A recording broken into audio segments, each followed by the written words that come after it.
ফ্রান্সের জলিও, আমেরিকান ফেরমি আর শিলাডের কাজের মধ্য দিয়ে গত মাস চারেকের ভিতর একটা সম্ভাবনার সৃষ্টি হয়েছে।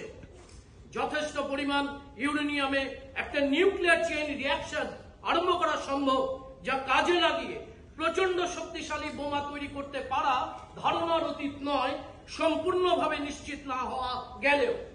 এই জাতে একটি মাত্র বোমা একটা পুরো শহরকে ধ্বংস করে দিতে পারে চারপাশের কিছু অঞ্চল সমেত। এরপর রুজভেল্ট যে প্রচেষ্টা আরম্ভ করলেন তার নাম দেওয়া হলো ম্যানহাটন প্রজেক্ট। গত মহাযুদ্ধের মধ্যেই তাতে খরচা হলো 2400 কোটি টাকা।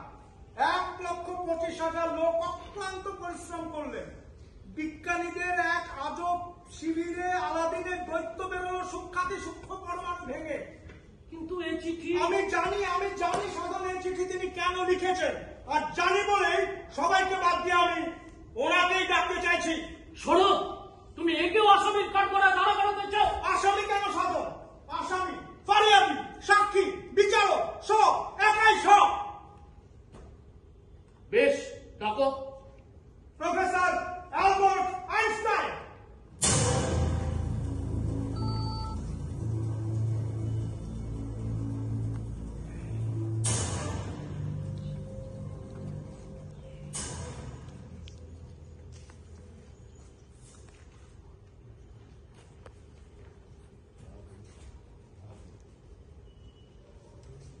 হ্যাঁ, এই চিঠিটা আমারই লেখা। বৈজ্ঞানিক লিও শেলার যেদিন আমাকে এই চিঠি লিখতে বলে, সেদিন আমি তার যুক্তিকে অস্বীকার করতে পারি।